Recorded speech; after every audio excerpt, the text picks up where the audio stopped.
Selamat sore Bapak Ibu Saudara sekalian. Kita akan tundukkan kepala, kita akan berdoa. Bapa di dalam surga, kami berterima kasih untuk semua cinta kasih Tuhan yang Tuhan sudah nyatakan dan yang terus sedang nyatakan dan yang akan nyatakan kepada setiap kami, baik yang sudah kami terima maupun yang akan kami terima.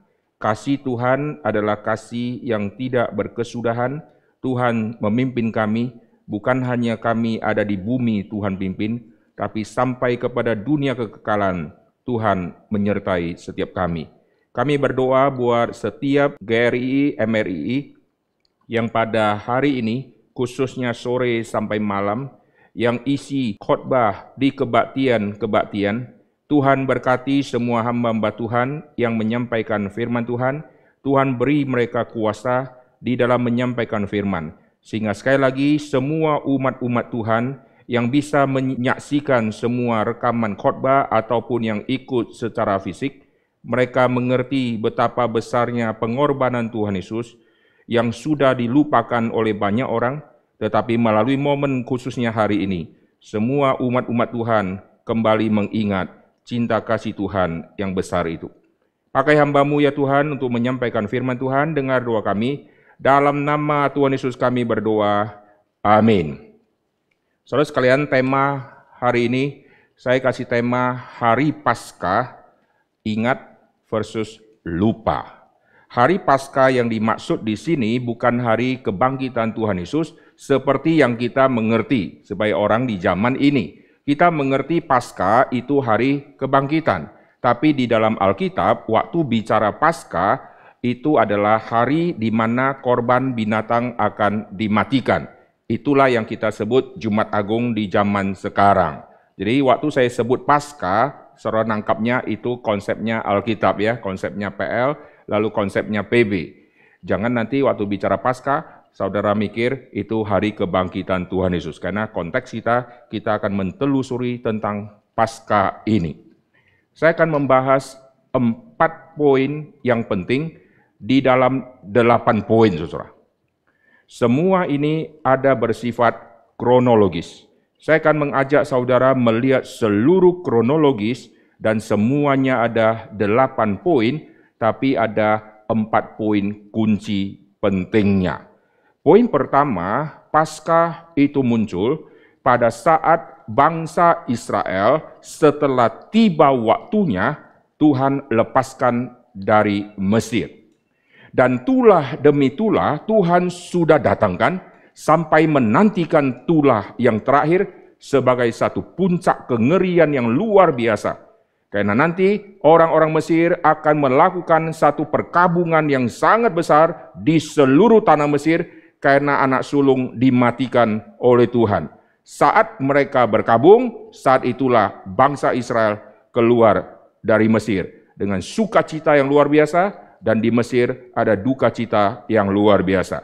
Antara pintu gerbang sebelum mereka keluar sama nanti setelah keluar, saya pakai pinjam istilah pintu gerbang, dan pintu gerbang itu yang memisahkan Mesir sama di luar Mesir.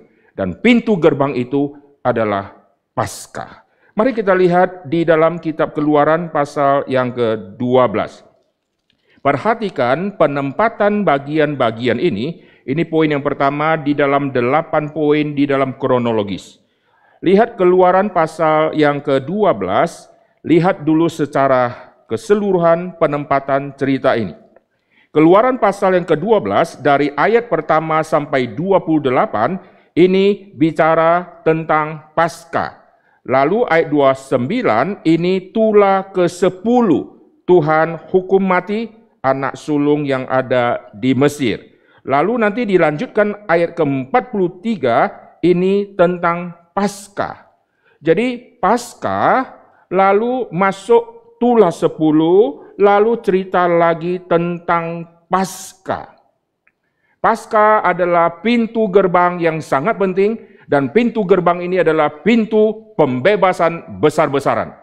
Bukan hanya membebaskan sekelompok kecil manusia, tetapi membebaskan seluruh orang Israel plus bangsa-bangsa lain yang ikut keluar dari Mesir nanti.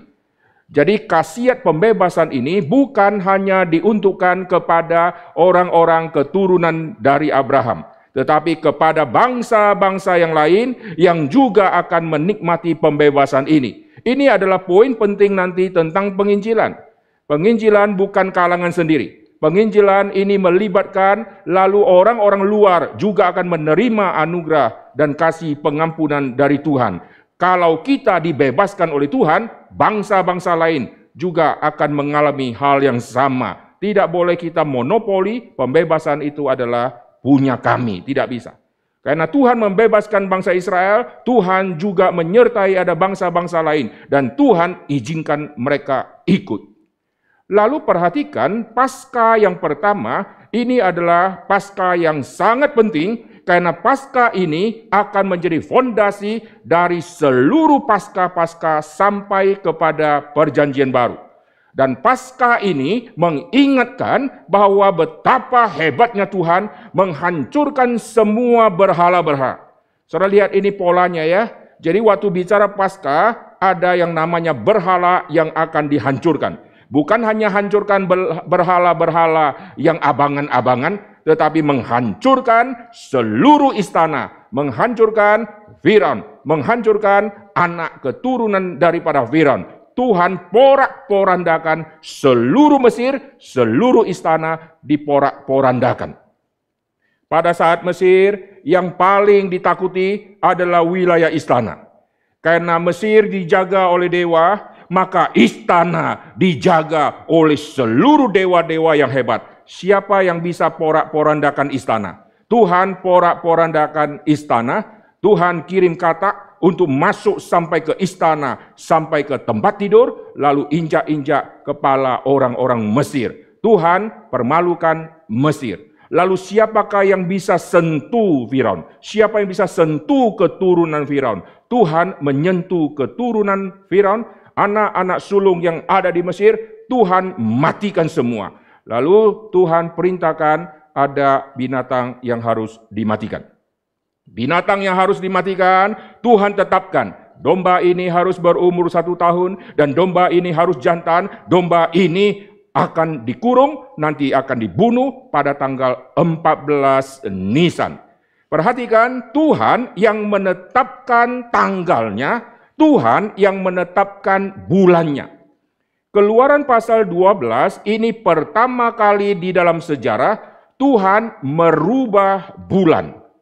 Bulan-bulan yang sudah diterima dan dipakai di dalam zaman waktu itu, Tuhan rubah dia untuk Tuhan jadikan menjadi tema yang baru. Bulan ini dirubah menjadi bulan yang pertama. Itulah bulan Nisan.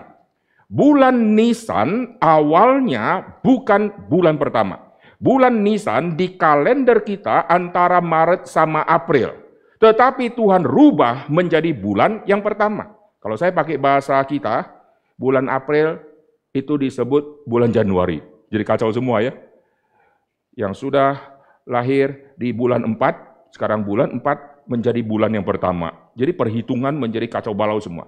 Perhatikan di dalam Keluaran pasal ke-12 ada hal penting yang Tuhan tegaskan. Tuhan tetapkan tanggalnya, Tuhan tetapkan bulannya. Bulannya Tuhan set menjadi tanggal 1. Tanggal 1 itu bulan Nisan, atau istilah lain untuk Nisan adalah bulan Abib.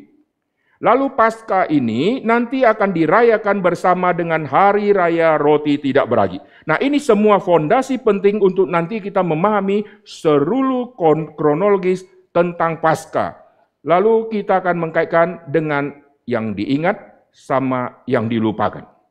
Jadi Paskah pertama di Keluaran pasal ke-12 ini adalah peringatan yang harus terus diingat dan tidak boleh dilupakan. Apa yang harus diingat? Pembebasan yang Tuhan sudah kerjakan. Apa yang harus diingat? Tanggalnya kau tidak boleh meleset, bulannya kau tidak boleh meleset. Dan setiap tahun ada ketemu nanti bulan pertama tanggal 14 Nisan. Setelah lewat tahun depan ketemu lagi. Maka Paskah akan dirayakan setiap tahun. Mari kita lihat Keluaran pasal yang ke-12. Perhatikan semua poin-poin penting di sini. Saya tidak akan baca semua, saya akan comot-comot supaya kita tahu dia punya intinya. Perhatikan di Keluaran pasal yang ke-12 ayat kedua. Bulan inilah akan menjadi permulaan segala bulan bagimu, itu akan menjadi bulan pertama bagimu tiap-tiap tahun. Tuhan merubah yang namanya bulan. Tuhan menetapkan tanggalnya. Lalu nanti domba itu harus disiapkan, ayat ke-6, kamu harus mengurungnya sampai hari yang ke-14. Lalu nanti domba ini akan dibunuh pada waktu senja. Lalu bagaimana darahnya nanti akan dioleskan di ambang pintu, lalu di tiang pintu, dan seterusnya. Lalu nanti makannya bagaimana, ini semua ditetapkan. Lalu perhatikan keluar aturan tentang sunat, saudara. Perhatikan di dalam kitab Keluaran pasal yang ke-12 ini. Di dalam Keluaran pasal yang ke-12, saya akan ajak saudara melihat di ayat yang ke-48-49.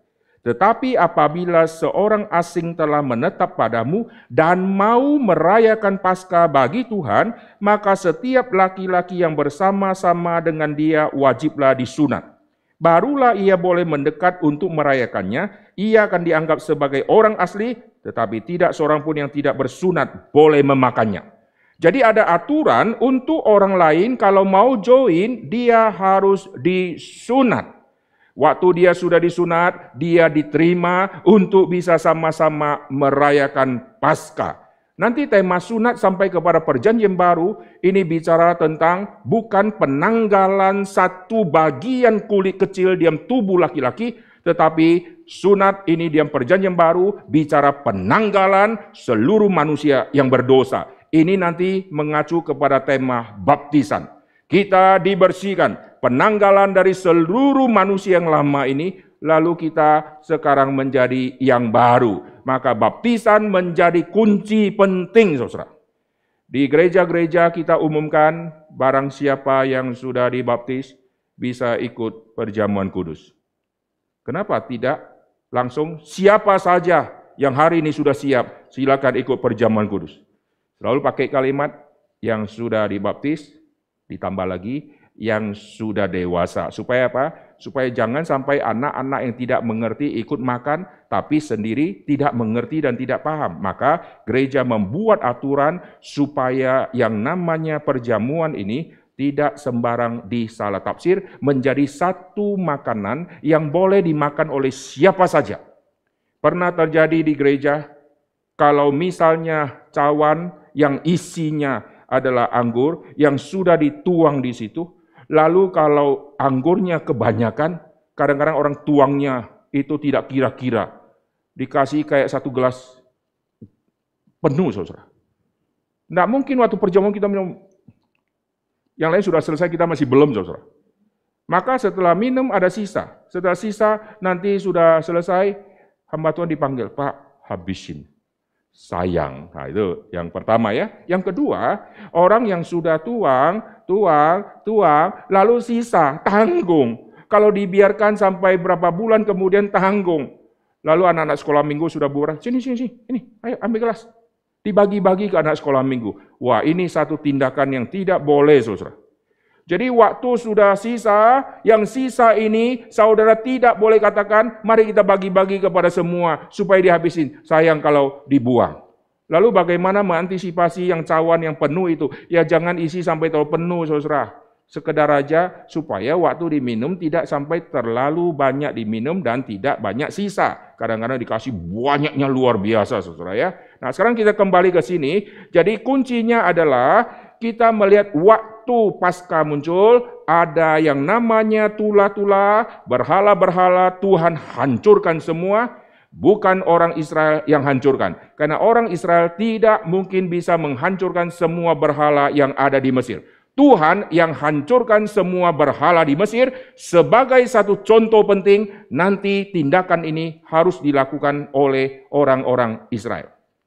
Tuhan yang melakukan satu pembebasan, Tuhan yang menetapkan, kau harus ingat acara ini. Mari kita kembali ke Keluaran pasal yang ke-12 tadi. Oke. Ayat ke-50, seluruh orang Israel berbuat demikian seperti yang diperintahkan Tuhan kepada Musa dan Harun. Jadi harus tepat, tidak boleh diganti, tidak boleh kau suka-suka. Demikian diperbuat mereka, dan tepat pada hari itu juga Tuhan membawa orang Israel keluar dari tanah Mesir menurut pasukan mereka. Jadi 14 Nisan itu hari Paskah. Lalu makannya di tanggal 15 Nisan di malamnya. Dan saat itulah nanti di tanggal 15 mereka akan keluar dari Mesir, saudara. Sekarang perjalanan mereka sudah keluar. Untuk keluar harus kalahkan semua dewa di Mesir. Setelah keluar, mereka akan menghadapi dua tantangan yang sangat besar karena Tuhan memimpin mereka menuju ke Laut Tebrau melalui jalan padang gurun yang begitu panjang sampai nanti masuk ke tanah Kanaan. Oleh sebab itu perhatikan, setelah peperangan pertama sudah menang, lalu peperangan berikutnya akan menghadapi laut, peperangan yang berikutnya menghadapi padang gurun, saudara. Orang-orang di dalam zaman waktu dulu, mereka percaya ini laut ada kuasa kegelapan yang begitu hebat dan tidak mungkin bisa dikalahkan oleh siapapun. Dan mereka punya konsep, barang siapa yang masuk ke padang gurun, kau pasti tidak akan tahan lama. Tuhan menyatakan, apa teorimu? Tidak bisa tahan lama, aku akan menyertai umatku 40 tahun. Dengan tidak usah bawa stok makanan. Mau coba? Saudara pergi ke gurun Sahara, tidak usah bawa minum, tidak usah bawa makanan, coba. Hari kedua, ketiga, saudara mungkin langsung memikir, hari keempat, hari kelima, langsung mencela Tuhan, saudara. Hari berikutnya sudah dehidrasi, lalu cepat-cepat mati. 40 tahun Tuhan buktikan, kau bilang apa? Ada setannya, ada kuasanya, ada penunggunya, ada kuasa kegelapan, aku menyertai. Padang gurun kau anggap apa? Padang gurun kau anggap tidak ada kehidupan, akan ada jutaan orang berkeliaran di situ dengan tiang awan, tiang api yang akan memimpin dengan begitu leluasa, tidak bisa dibendung oleh siapapun. Dengan keleluasan yang luar biasa, menginjak-injak padang gurun dengan bebas. Di manakah semua kuasa gelap? Kenapa kau tidak bekerja sama sekali? Ini satu tindakan Tuhan untuk menyatakan kepada seluruh bangsa-bangsa. Perhatikan Mesir sudah aku hantam. Perhatikan laut aku belah. Perhatikan padang gurun aku pimpin orang Israel. Di dalam kitab Yesaya muncul kalimat yang sangat menarik. Aku buat jalan di laut. Dan aku buat jalan di padang gurun. Dua wilayah yang zaman dulu tidak mungkin dibuat jalan, yaitu laut sama padang gurun. Kalau zaman sekarang teknologi sudah ada, apapun bisa dilakukan. Zaman dulu siapa yang terpikir di laut ada jalan?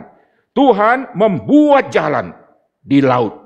Tuhan membuat jalan di padang gurun. Ini tindakan Tuhan untuk menyatakan seluruh ilah-ilah yang menguasai di luar Mesir tidak bisa apa-apa karena Tuhan menyertai umatnya. Lalu kalau seperti itu Tuhan harapkan apa? Tuhan harapkan seluruh Israel menyembah kepada Tuhan. Tapi Israel, bangsa yang tegar tengkuk itu, mereka sambil mengikut Tuhan, sambil membuat berhala yang lain. Mereka anggap yang Tuhan kurang sempurna, kami mesti siapkan ada cadangan yang lain, saudara. Maka muncullah nanti pendirian lembu emas.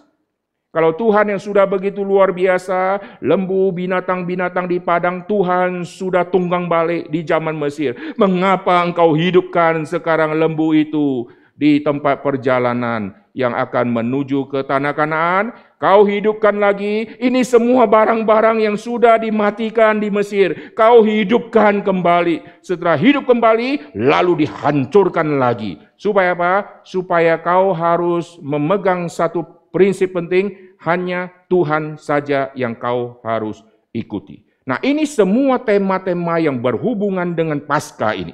Lalu perhatikan, waktu mereka sudah keluar dari Mesir, Poin pertama tadi Keluaran pasal ke-12. Sekarang poin kedua, setahun kemudian.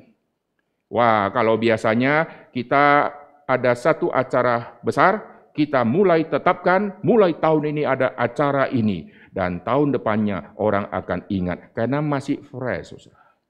Tetapi perhatikan, setelah setahun kemudian dari Keluaran pasal ke-12 menuju ke Bilangan pasal ke-9.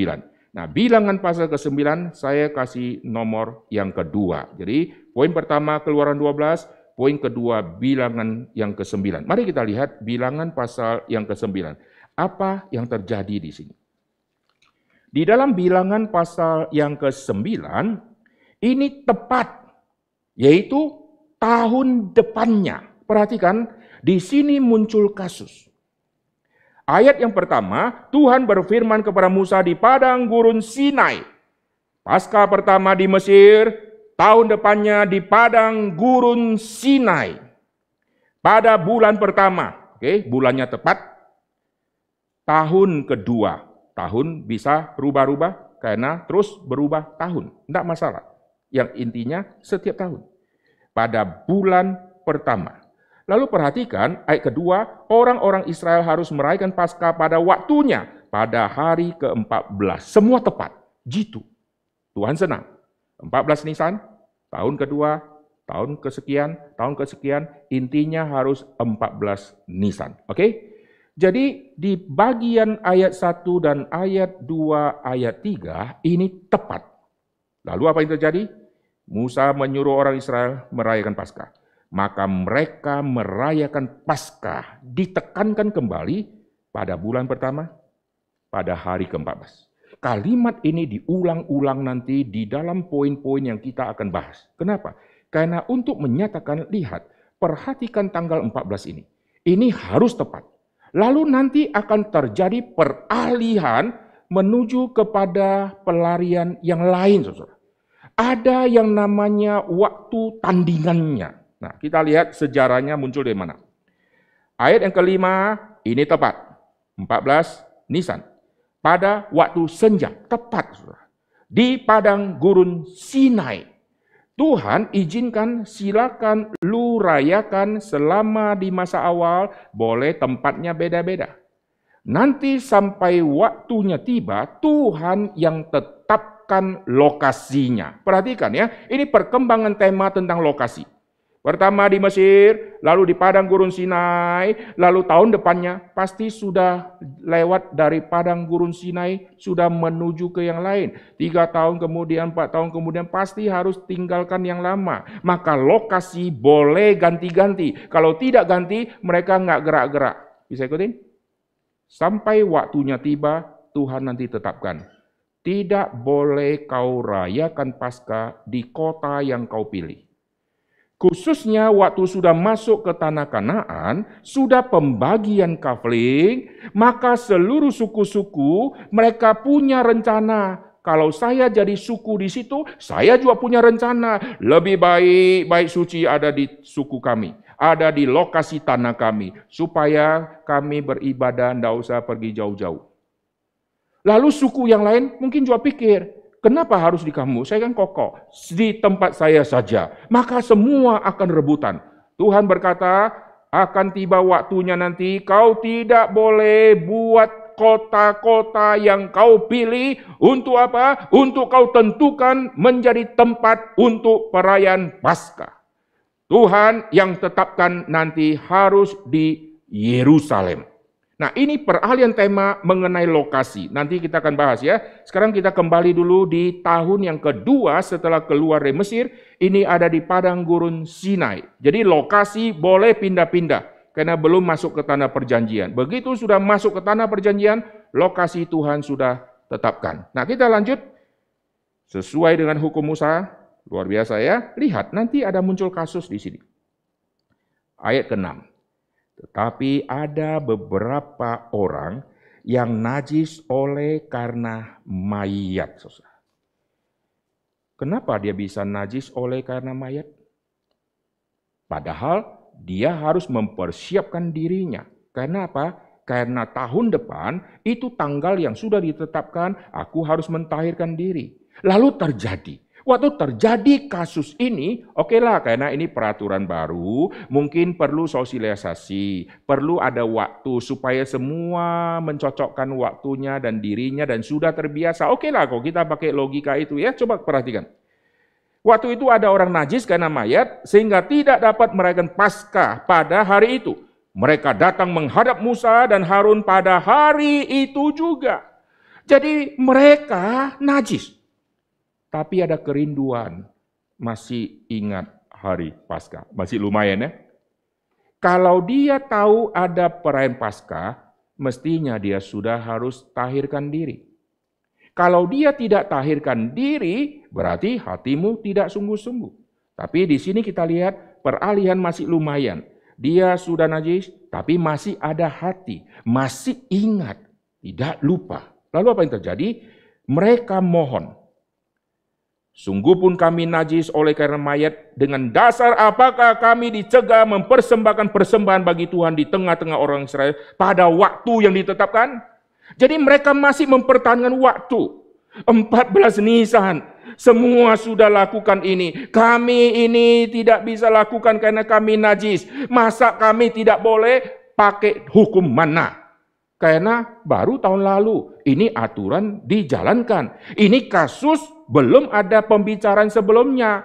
Maka waktu mereka minta kalau bisa, kami juga bisa disiapkan waktunya untuk perayaan Paskah ini. Lalu solusinya gimana? Wah, kalau hari itu langsung diizinkan, maka tanggal 14 Nisan menjadi tanggal yang tidak lagi sakral, tetapi ada sebagian orang yang sudah melupakan, tanda petik melupakan, karena tidak mentahirkan diri, orang itu juga bisa. Akhirnya, untuk apa jaga ketat tanggal 14, untuk apa mentahirkan diri? Ternyata di dalamnya banyak orang yang masih najis. Lalu Musa bertanya kepada Tuhan, perhatikan, Tuhan kasih pengecualian. Ini pertama kali di dalam tema Paskah Tuhan kasih pengecualian. Lihat Bilangan pasal yang ke-9,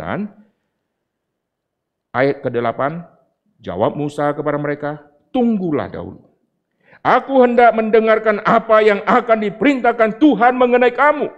Oh, Musa juga tidak ada footnote, tidak ada buku yang lain yang dia bisa pakai, tidak ada semacam penasihat yang dia bisa tanya. Kira-kira waktu itu Tuhan ada ngomong apa lagi ya? Semua bilang enggak ada kasus ini diomongin. Kalau enggak ada kasus ini diomongin, mau ambil kebijakan seperti apa? Karena 14 Nisan tidak ada masa hernya. Kalau kau gagal, maka diganti hari berikutnya. Enggak ada itu. Sekarang dia tanya Tuhan. Waktu tanya Tuhan, Tuhan kasih waktu yang baru. Perhatikan, untuk pengecualian ini. Ayat 9, Tuhan berkata kepada Musa, katakan kepada orang Israel, apabila salah seorang di antara kamu atau keturunanmu najis oleh karena mayat, atau berada dalam perjalanan jauh, maka ia harus juga merayakan Paskah bagi Tuhan. Saudara, kalau perhatikan logikanya, ada dua kelompok manusia yang disebut di sini. Najis. Ini alasannya karena mayat. Lalu perhatikan, yang kedua, berada dalam perjalanan jauh. Mungkin tidak? Tiang awan waktu bergerak, mereka kan ikut. Tiang awan berhenti, mereka kan berhenti. Atau tiang awan sudah berhenti, mereka keluyuran selfie gitu. Wah, ini misteri, saudara. Dalam perjalanan jauh, kemungkinan ada kelompok-kelompok tertentu atau ada orang-orang tertentu, mereka mempunyai rencana, coba cari-cari, mungkin ada jalan lain, kemungkinan besar. Karena Alkitab tidak jelaskan, tetapi muncul kalimat dalam perjalanan jauh. Ada urusan apa dia pergi ke tempat perjalanan yang jauh? Atau kalimat ini adalah kalimat yang nanti berlakunya di tanah perjanjian. Alkitab tidak jelaskan. Yang penting di sini kalau ada kasus, Tuhan kasih pengecualian. Perhatikan ini, yaitu apa? Ayat ke-11, pada bulan yang kedua. Tadi bulan pertama, sekarang masuk ke bulan kedua, pada hari ke-14. Nah, jadi ada her 1 bulan kemudian. Tuhan tetapkan untuk kasus ini. Setelah Tuhan tetapkan kasus ini, maka orang-orang akan mikir dan orang-orang tidak akan lagi menganggap sakral tanggal 14 Nisan karena ada masa hernya. Nah, nanti kita akan mentelusuri semua kekacauan-kekacauan, penanggalan-penanggalan yang harus sesuai hukum Musa. Akhirnya terjadi perubahan, sumbernya dari Bilangan pasal ke-9. Karena apa? Karena Tuhan izinkan ada bulan yang kedua. Oke? Nah, setelah Tuhan izinkan itu, apa yang terjadi? Perhatikan ya, saya akan bacakan ini menjadi satu poin yang sangat penting. Pada bulan kedua tanggal 14, kau rayakan. Ayat ke-12, jangan mereka meninggalkan sebagian daripadanya dan seterusnya. Semua aturannya disamakan sama bulan yang pertama. Kalian rayakan yang bulan kedua, semuanya sama, cuma sudah beda bulannya. Aturan ini tidak boleh kau rubah. Oke? Lalu perhatikan di ayat ke-14. Apabila seorang asing yang telah menetap padamu hendak merayakan Paskah, dan seterusnya. Jadi semua aturannya sama, cuma ada perubahan tentang bulan. Ada semacam pengecualian tentang bulan. Oke, itu poin kedua ya. Saudara lihat ya, ini semua poin yang akan berurutan secara kronologis. Lalu mereka terus akan melangkah jalan. Tahun demi tahun mereka akan merayakan Paskah. Tapi Alkitab tidak lagi mencatat ada perayaan Paskah setiap tahun selama 40 tahun non-stop. Alkitab tidak lagi mencatat nanti tahun berikutnya, setiap tahun, Alkitab tidak ada kasih catatan seperti itu, maka nanti masuk poin yang ketiga, ada perayaan Paskah. Perayaan Paskah itu adalah perayaan Paskah yang sangat penting, itu poin yang ketiga, yaitu di zaman Yosua. Perhatikan, di pertama konteksnya Mesir. Lalu tahun depannya itu di padang gurun, lalu ada pengecualian untuk nanti masuk ke bulan kedua bagi orang yang najis yang tidak bisa rayakan, bulan kedua boleh. Lalu masuk ke dalam kitab Yosua, akan rayakan Paskah di Gilgal. Ini adalah Paskah pertama. Apa bedanya Paskah pertama di zaman Yosua sama Paskah pertama di zaman Musa di Mesir? Di Mesir ini bicara masih di dalam perbudakan. Lalu mereka meninggalkan Mesir. Lalu tujuannya adalah menembus padang gurun. Lalu ujungnya adalah tanah perjanjian. Maka setelah menginjakkan kaki di tanah perjanjian, Paskah pertama di tanah perjanjian dipimpin oleh Yosua.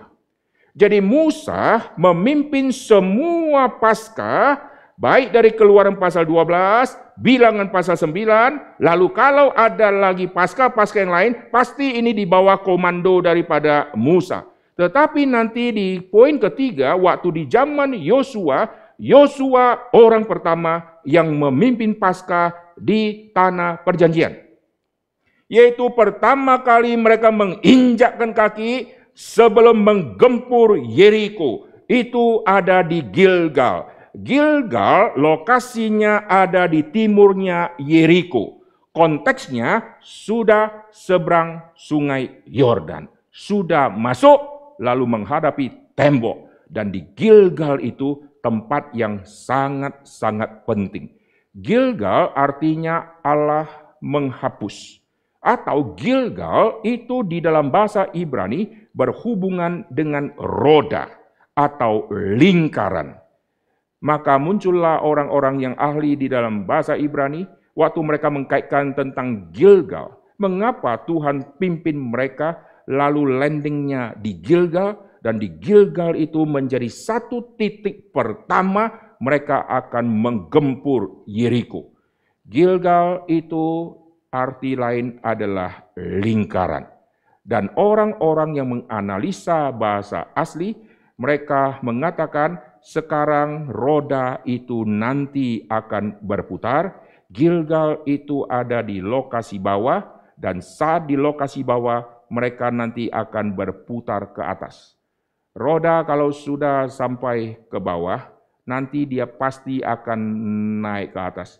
Dan di titik yang rendah itulah mereka merendahkan diri, mereka rayakan Paskah. Mari kita lihat, ini poin yang ketiga di zaman Yosua di pasal yang kelima. Perhatikan, di zaman Yosua ini tanggalnya, lalu bulannya tepat. Lalu sunat juga tepat. Wah, luar biasa ya. Yosua pasal yang kelima, ayat kedua. Pada waktu itu berfirmanlah Tuhan kepada Yosua, buatlah pisau dari batu, sunatlah lagi orang Israel itu untuk kedua kalinya. Bukan sunat 2 kali, nanti habis saudara. Itu artinya apa? Generasi yang lahir di padang gurun, mereka tidak disunat. Wah, ini Tuhan kasih pengecualian lagi. Sunat sesuatu yang harus di zaman Abraham. Kalau sudah tidak sunat, habiskan mereka. Tidak ada ampun, saudara ya. Di padang gurun ada pengecualian. Kalau tidak ada pengecualian, maka gerakan yang Tuhan gerak, yaitu tiang awan, tiang api, waktu berjalan, akan terhambat dengan banyaknya alasan-alasan dari orang-orang yang mengikuti Tuhan dengan memakai alasan sunat. Tuhan, ini anak kami yang lahir di padang gurun, hari ini hari ke-8. Kami sedang mau buat acara untuk menyunatkan anak, tiang awan bergerak.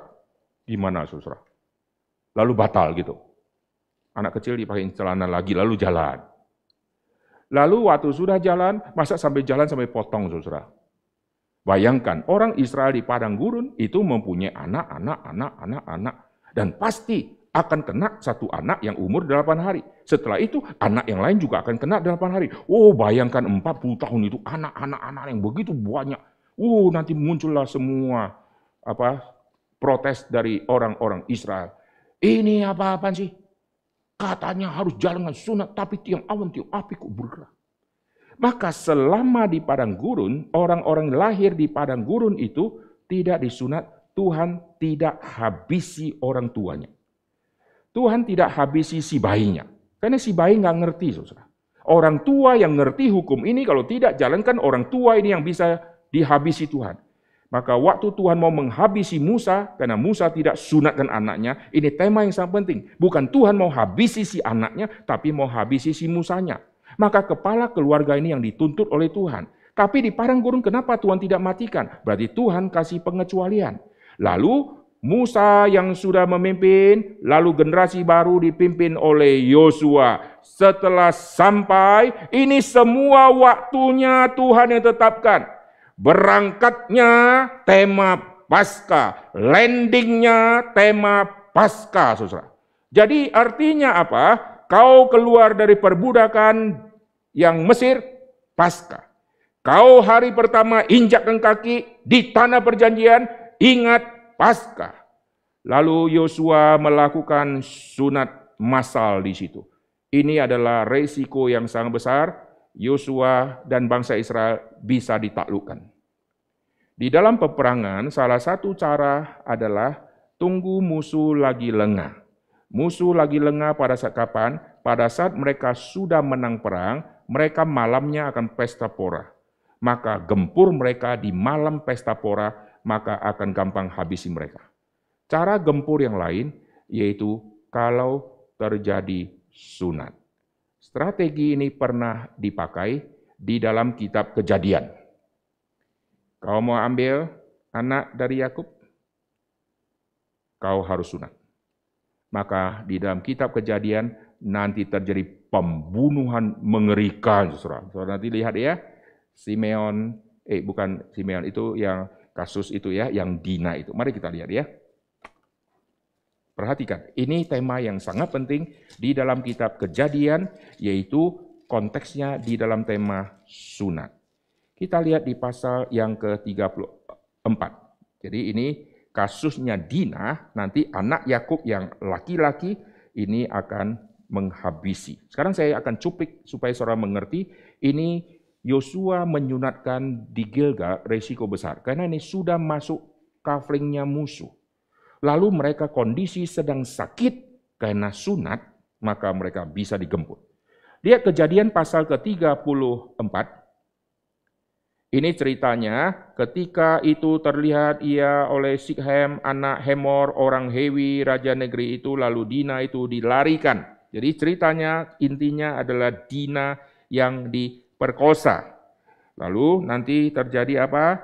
Ayat ke-7, sementara itu anak-anak Yakub pulang dari padang dan sesudah mendengar peristiwa itu orang-orang ini sakit hati dan seterusnya. Oke, saya comot ya, saudara perhatikan.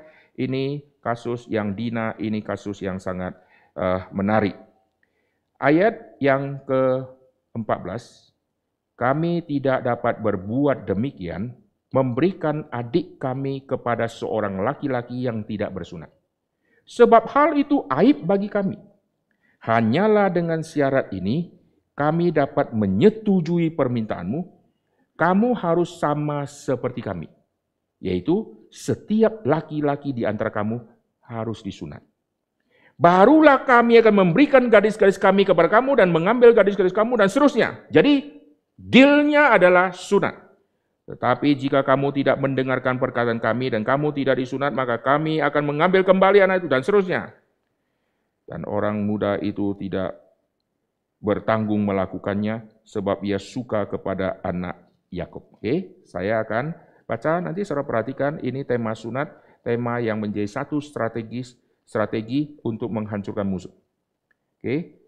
Ayat ke-22, namun hanya dengan syarat ini orang-orang itu setuju tinggal bersama-sama dengan kita, sehingga kita menjadi satu bangsa, yaitu setiap laki-laki di antara kita harus disunat.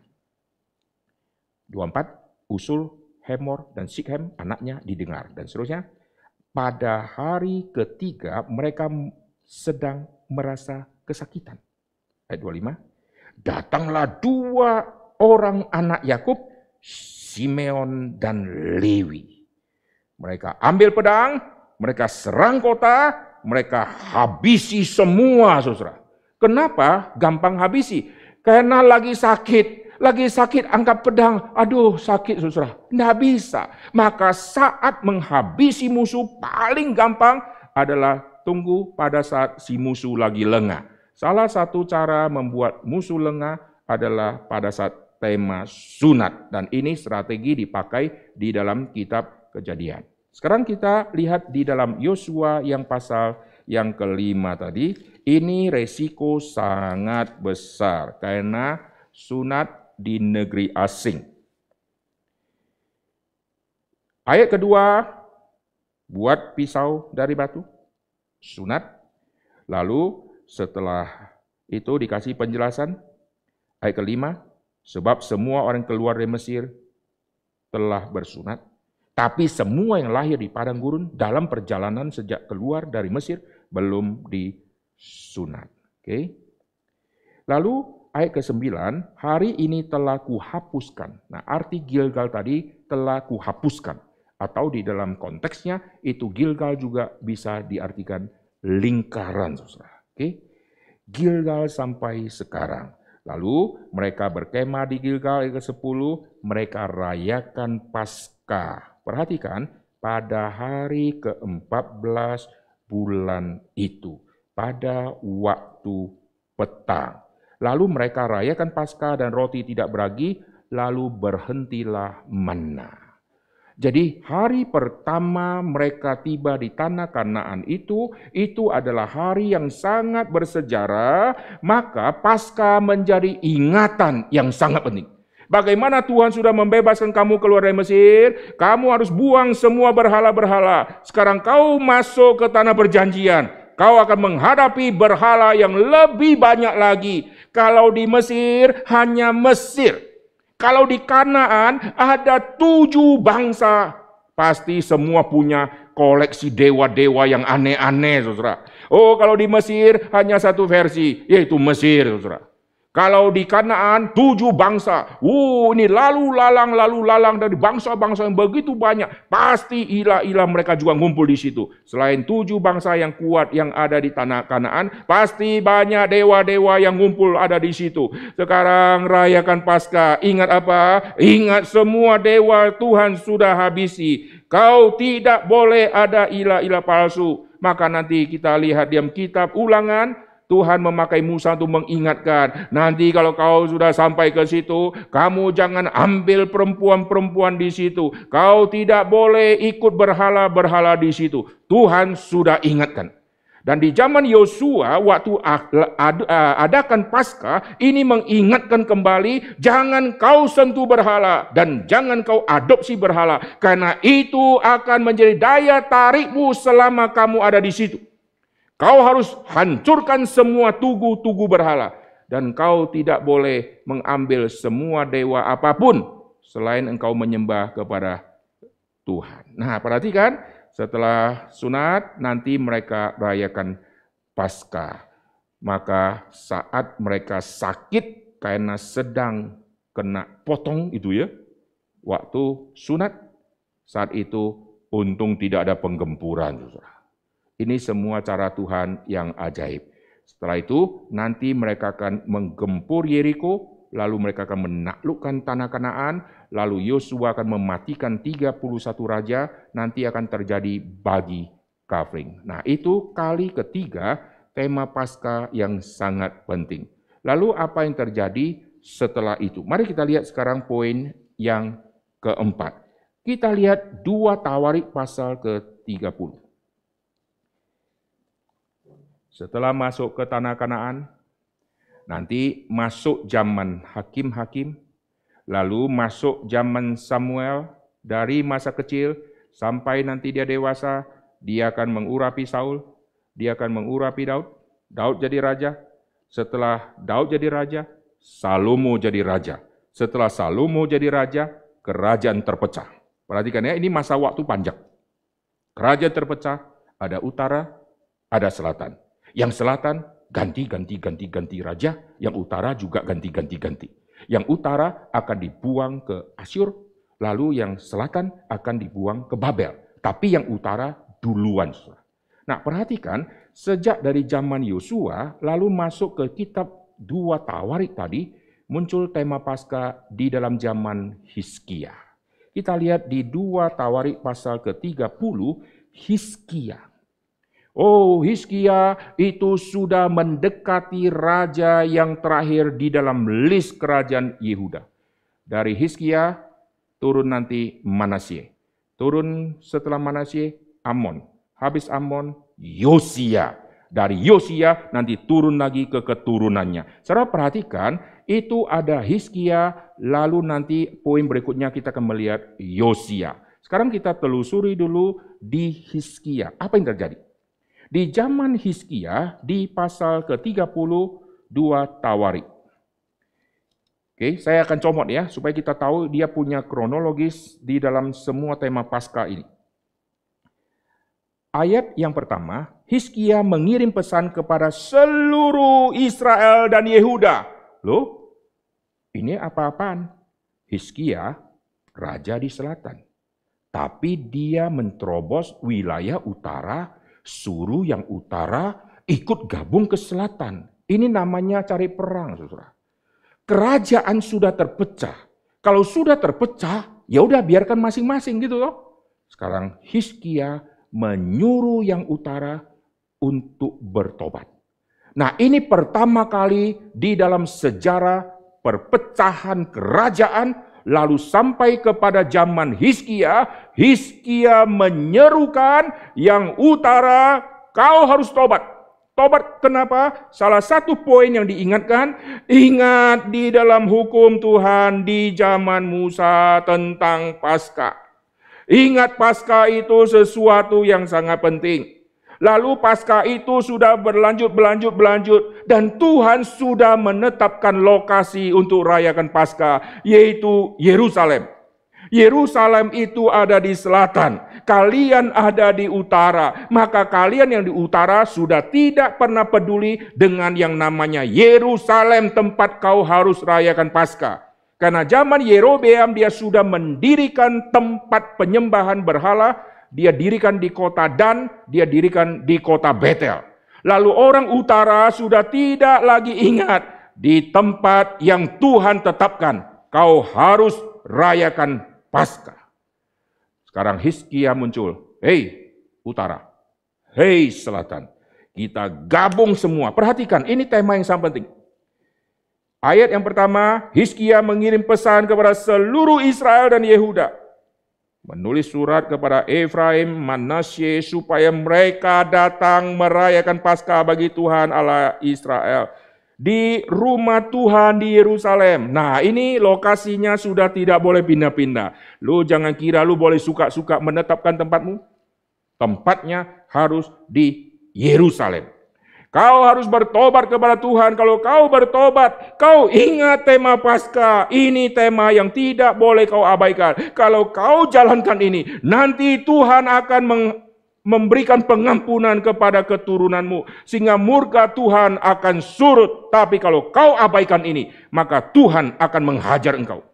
Di dalam zaman Hizkia, ini adalah zaman di mana akan melihat fakta yang terjadi. Kerajaan utara akan dihabisi, kerajaan utara akan dibuang ke Assyria.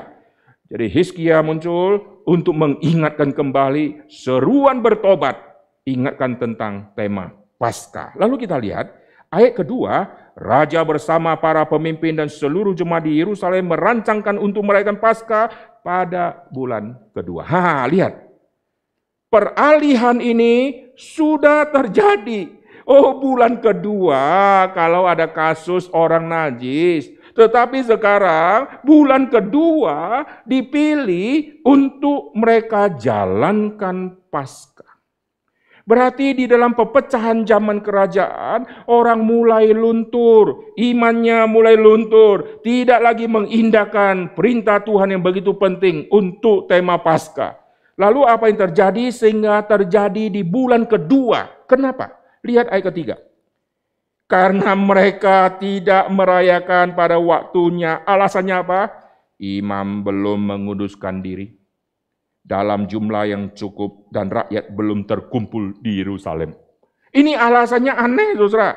Oh, kalau najis dengan mayat, oke. Kalau dalam perjalanan yang jauh, oke. Maka Tuhan kasih pengecualian. Sekarang muncul pengecualian yang lain yang bukan dari Tuhan yang tetapkan. Sekarang muncul. Imam belum siap loh. Kalau imam sendiri belum siap, bagaimana rakyat bisa siap? Nangkap maksudnya? Jadi tidak ada lagi menganggap Paskah itu sesuatu yang penting. Tapi Tuhan gerakkan Hizkia. Kenapa? Karena Hizkia itu adalah raja yang luar biasa. Lihat di pasal 29 kitab 2 Tawarik. Ayat kedua, ia melakukan apa yang benar di mata Tuhan tepat seperti yang dilakukan Daud. Ayat ketiga, pada tahun pertama pemerintahannya, dalam bulan pertama, ia membuka pintu-pintu rumah Tuhan dan memperbaikinya. Jadi di zaman Hizkia, rumah Tuhan dibiarkan menjadi semacam rongsokan, saudara. Oh, rumah Tuhan bukan lagi sesuatu tempat yang penting. Oh, Tuhan tetapkan Yerusalem ada tempat di mana nanti semua orang-orang akan beribadah di situ. Sekarang sudah tidak perlu. Pintu-pintu rumah Tuhan diperbaiki oleh dia. Wah, dia mulai membangun kembali konsep ibadah yang sudah lama ditinggalkan. Lalu perhatikan ayat yang keempat. Ia mendatangkan para imam dan orang Lewi, mengumpulkan mereka. Dengarkanlah hai orang Lewi, sekarang kuduskan dirimu, kuduskan rumah Tuhan, dan seterusnya. Ayat ke-7, bahkan mereka menutup pintu balai rumah Tuhan dan memadamkan segala pelita. Mereka tidak membakar korban ukupan dan seterusnya. Jadi apa terjadi di zaman itu? Oh, zaman raja-raja mereka sudah menganggap ibadah bukan sesuatu lagi yang penting. Rumah Tuhan boleh ada, boleh tidak ada. Masalahnya rumah Tuhan sudah ada. Kalau sudah ada, enggak usah kita gubris. Imam-imam enggak usah pikirkan rumah Tuhan. Biarkan mau rusak, ya rusaklah gitu ya. Lalu Hizkia muncul, Hizkia membangkitkan kembali untuk ibadah yang benar. Lalu perhatikan di ayat yang ke-11. Anak-anakku, sekarang janganlah kamu lengah, karena kamu telah dipilih Tuhan untuk berdiri di hadapannya, untuk melayani Dia, untuk menyelenggarakan kebaktian dan membakar korban baginya. Oke. Ayat ke-15. Mereka mengumpulkan saudara-saudara, menguduskan diri, kemudian mereka datang menurut perintah raja sesuai dengan firman Tuhan, lalu mentahirkan rumah Tuhan. Baru siapkan. Lalu apa yang terjadi? Ayat 16, sesudah itu masuklah para imam ke dalam rumah Tuhan untuk mentahirkan semua yang najis, didapati mereka di dalam bait Tuhan, dibawa ke pelataran rumah. Nah, perhatikan ya, akan jalannya Paskah, maka buang semua yang namanya yang najis-najis. Di rumah Tuhan ada yang najis-najis, saudara. Lalu dibuang. Wah, pasti mungkin ya, mereka taruh barang ini yang sebetulnya tidak boleh ditaruh di dalam rumah Tuhan, tapi ditaruh. Mungkin ada berhala-berhala juga dimasukin ke situ, saudara ya. Lalu perhatikan ayat ke-17. Pekerjaan menguduskan itu dimulai, lihat ya, ini indikator tanggal dan bulan. Tanggal 1, bulan pertama. Oke, bulan Nisan, tanggal 1. Pada hari ke-8, masih aman ya, karena Paskah tanggal 14. Ini tanggal 8, mereka sampai ke balai rumah Tuhan, mereka menguduskan rumah Tuhan dalam 8 hari, mereka selesai pada hari ke-16 bulan pertama, saudara. Jadi dari tanggal 1 sampai tanggal 16, pembersihan rumah Tuhan, pentahiran rumah Tuhan. Bayangkan, perlu kira-kira setengah bulan untuk membereskan semua. Dan 14 Nisan itu adalah hari Paskah. Dan hari Paskah itu mereka tidak rayakan karena masih pembersihan. Waktu terjadi tanggal 14, tidak ada yang namanya Paskah, karena satu tetap pembersihan selesainya tanggal 16. Oleh sebab itu, mereka rayakan di bulan yang kedua. Kenapa mereka ambil di bulan kedua? Karena di dalam sejarah, Tuhan kasih pengecualian boleh bulan kedua. Tapi tidak untuk alasan ini. Nangkap maksudnya? Bukan untuk alasan, lu bersih-bersih gereja, lu bersih-bersih rumah Tuhan, maka karena bersih-bersih, waktunya panjang, itu pembantu lagi pulang, misalnya ya, yang bersihkan tidak ada, banyak majelis sakit, imam-imam, linu-linu, rematik, maka kurang orang bersihkan, itu tidak bisa dijadikan alasan, tetapi itulah fakta yang terjadi. Berarti rumah Tuhan mungkin sudah amburadulnya luar biasa. Selesai pembersihan semua tanggal 16 bulan yang pertama.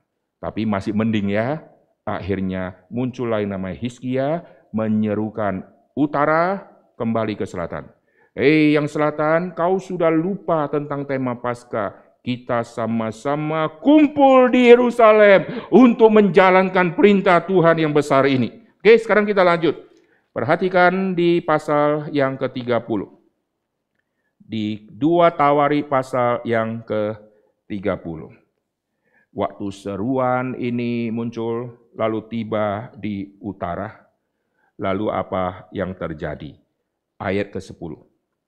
Ketika pesuruh-pesuruh cepat itu pergi dari kota ke kota, melintasi Efraim, Manasye sampai Zebulon, ini utara. Mereka ditertawakan, diolok-olok. Suruh kembali. Paskah.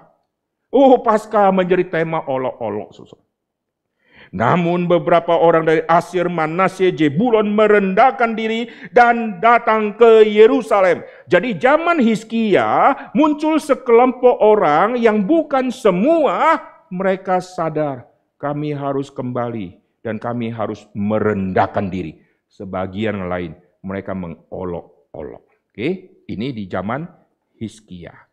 Lalu perhatikan ayat ke-13, mereka berkumpul di Yerusalem begitu banyak orang, suatu jemaat yang sangat besar untuk merayakan hari raya roti tidak beragi pada bulan yang kedua.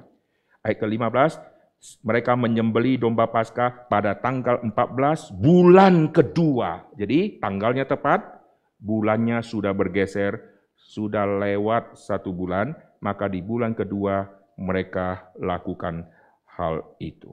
Lalu perhatikan ayat ke-18. Sebab sebagian besar dari rakyat, terutama dari Efraim, Manasye, Isakar, Zebulon, tidak mentahirkan diri. Namun mereka memakan Paskah, walaupun tidak sesuai dengan apa yang ada tertulis. Rayakan Paskah sudah bagus? Sudah. Tapi sebagian orang masih menganggap sepele tentang Paskah itu, maka mereka buat aturan sendiri. Tuhan kasih aturan, kami juga punya aturan. Suruh kami tarikan diri, kami kalau tidak mau ngapain. Lalu mereka lakukan hal itu tidak seturut dengan yang Tuhan mau. Ayat ke-26 kita baca sama-sama. Saudara perhatikan ayat ini menarik. Saya baca ayat 25, 26 kita baca sama-sama. Seluruh jemaat Yehuda bersukaria, juga para imam dan orang-orang Lewi, dan seluruh jemaat yang datang dari Israel, serta orang-orang asing, baik yang datang dari tanah Israel walaupun ditinggal di Yehuda. Sama-sama. Maka besarlah kesukaan di Yerusalem, karena sejak Salomo bin Daud Raja Israel, tidak pernah terjadi peristiwa semacam itu di Yerusalem. Ini pertama kali di dalam sejarah, saudara. Setelah kerajaan terpecah, masing-masing sudah tidak kontak. Sudah terjadi musuhan, yang utara musuhan sama selatan, selatan bermusuhan sama utara. Lalu karena sudah bermusuhan, Yerusalem ada di selatan, Bait Suci ada di selatan, maka 10 suku yang ada di utara, mereka anggap, ya udah, kita pisah-pisah lah. Kau ada Bait Suci, ya lu jalankan sendiri. Yang ada Bait Suci, sendiri tidak jalankan. Bayangkan, rumah Tuhan menjadi najis luar biasa, lalu pentahirannya memakan waktu kira-kira setengah bulan tadi, yaitu 16 hari, lalu sekarang rayakan Paskah. Muncul kalimat, belum pernah terjadi sejak Salomo. Bagus tidak? Bagus ya? Tetapi belum sepenuhnya sesuai dengan ide Tuhan. Karena jatuhnya di bulan kedua. Yang rayakan ini tidak siapkan diri baik-baik. Yang ikut di dalam Paskah, mereka tidak mempunyai hati yang sungguh-sungguh. Masih ada orang yang sembarangan di situ. Tapi sudah lebih lumayan, karena sejak Salomo tidak pernah ada. Lalu kita perhatikan nanti masuk ke dalam zaman Yosia. Zaman Yosia itu adalah puncak penting tentang perayaan Paskah di dalam zaman kerajaan. Mari kita lihat sekarang di poin yang kelima tentang Yosia. Saudara ingat ya, tadi poin pertama apa? Mesir. Setahun kemudian padang gurun. Saudara ingat ya, logika mereka keluarnya. Mesir, setahun kemudian padang gurun. Lalu sampai karena tanah Kanaan. Yosua, oke? Setelah sampai tanah Kanaan, Yosua sudah menaklukkan, sekarang masuk dalam zaman kerajaan Hizkia. Setelah Hizkia, sekarang Yosia. Mari kita lihat yang Yosia di pasal ke-35. Ini poin yang kelima. Di dalam 2 Tawarik di pasal yang ke-35, saya akan baca dulu pasal 34, kita lihat Yosia ini.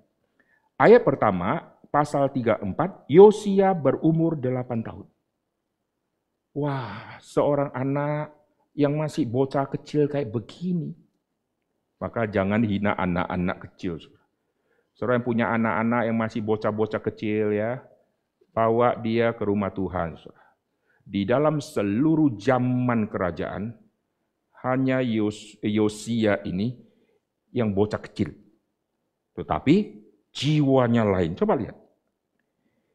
Ia melakukan apa yang benar di mata Tuhan dan hidup seperti Daud bapa leluhurnya, dan tidak menyimpang ke kanan, ke kiri.